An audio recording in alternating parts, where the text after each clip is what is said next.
الحمد لله رب العالمين والصلاة والسلام على رسوله الأمين أما بعد دې ایام دا تکبیرات مبارکه د ذوالحجې د اولنې عشرې د تکبیرات مبارکه خبره نو پدې کې قران کریم کې الله پاک دې باره کې فرمای سورۃ بقرہ کې واذکروا الله فی ایام معدودات او یاد کړی الله تعالی په غورزو شمار کړی شو کې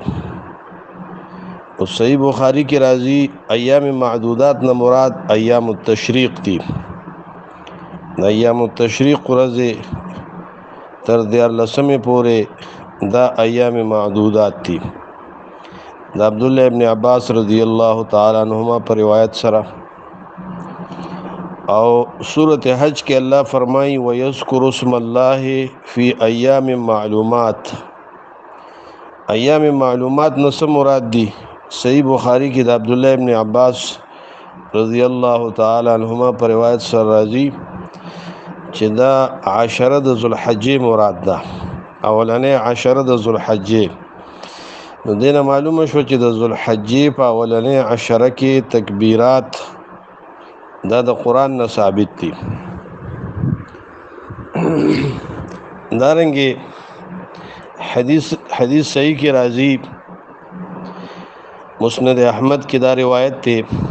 د عبد الله ابن عمر رضی الله عنهما پر روایت سره چې رسول الله صلی الله علیه وسلم فرمایي ما من ایام اعظم عند الله ولا احب الیه العمل فيهن من هذه الايام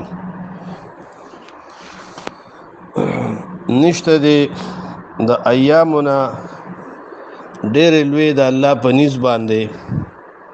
او نه ډېر محبوب الله ته عمل کول پدې کې د دې ورځو نه کومه ورځې د الله ورځې د ذوالحجې اولنې نبی عليه السلام فرمایي فاكثروا فيهن من التحليل والتكبير والتحميد تاسو په دې ایامو کې لا اله الا الله الله اکبر الحمدلله ډیر وایي انظام د تکبیر الفاظ دي تکبیرات او الفاظ چې دي هغه مختلف راغلي دا سه الفاظ هم دي الله اکبر الله اکبر لا اله الا الله والله اکبر الله اکبر ولله الحمد دا عبد الله ابن مسعود رضی الله عنه پر روایت سره راغلی ارواح الغلیل کې البانی صاحب دا راوړي په صحیح سند سره او دا عبد الله ابن عباس رضی الله تعالی عنهما نه دا سم نقل لی الله اکبر الله اکبر ولله الحمد الله اکبر واجل الله اکبر على ما هدانا دارنګي الله اکبر کبیره سبحان الله بکرة واصیلا والحمد لله کثیرا دا ټول الفاظ د تکبیرات منقول لی نو تاسو دې ورځو کې وی لا اله الا الله وای نو په دې تکبیراتو کې لا اله الا الله مشته الله اکبر مشته الحمدلله مشته نو دا په دې غونډه عشره د ذوالحجې کې تر 14 پورې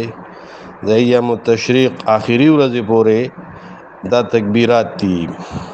چې څنګه د ذوالحجې میا شروع شي نو تکبیرات شروع شي دارنګه صحیح بخاری کې راځي وكان ابن عمر وابو هريره يخرجان الى السوق في ايام العشر يكبران ويكبر الناس بتكبيرهما عبد الله ابن عمر او ابو هريره رضی الله تعالی عنهما دا دواړه په بازار ته وتل په دله سورزو کې او دواړو به تکبیرات ویلې او خلکو به هم د دې تکبیرات سره تکبیرات ویل نو دینه دا خبره ثابت شوه دا خو ګوره چې عشره د ذوالحجې شروع شي اولنې عشره څنګه چې د ذوالحجې میاشت راوخیږي نو دا تکبیرات په سړی شروع کی خدا مطلق تکبیرات دي. مطلق تکبیرات دا معنی چې دا قید پکې نشته چې دا مانځه پسې دي که هر ټیم سړی کولی شي. که مانځه پسې کوي نو صرف مونځ پسې به نه خاص کوي، بلکې کور کې هم ویلی شي، بازار کې هم ویلی شي، لکه څنګه چې صحابو به ویلي، مسجد کې هم ویلی شي، مانځه پسې هم ویلی شي، یعنی عام اوقاتو کې دا سړی هم ویلی شي. یو خاص اوقات دي لکه سنن دارقطنی دغه روایت چې دي د جابر ابن عبد الله رضی الله عنه روایت ته چې کان رسول الله صلی الله علیه وسلم یکبر فی صلاة الفجر یوم عرفه الى صلاة العصر من آخر ایام التشریق حين يسلم من المکتوبات. رسول الله صلی الله علیه وسلم به تکبیر ویلې په مانځه د سبا کې د عرفه په ورځ باندې تر د مانځه د مازیګره پورې د آخري ایام التشریق نه د 14 د ذوالحجې پورې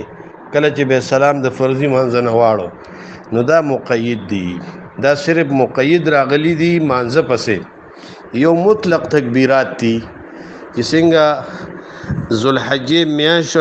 شروع شي نو بس دا تکبیرات شروع شو. دې کې د مانځه قید بیا نشته دی. دا په عام اوقاتو کې هم سړی کولی شي، مانځه پسې هم کولی شي، بازار کې هم کولی شي، کور کې هم کولی شي، په لار باندې هم کولی شي. او یو د عرفې نه چې شروع شي نو د عرفې د ورځې نه بیا د مانځه پسې خاص اهتمام راغلی دی تر د آخر د ایام التشریق پورې چې سړی فرض مونځ د سلام وګرځي بیا یې دا تکبیرات وایي. او د ایام التشریق تر آخر ورځ پورې دا مقید دي او خاص دي رستو د مانځه نه. او د نور ورځو کې لا عام تکبیرات چې دي د اولنې تاریخ د ذوالحجې نه نو دا مطلق دي، عام اوقاتو کې دي.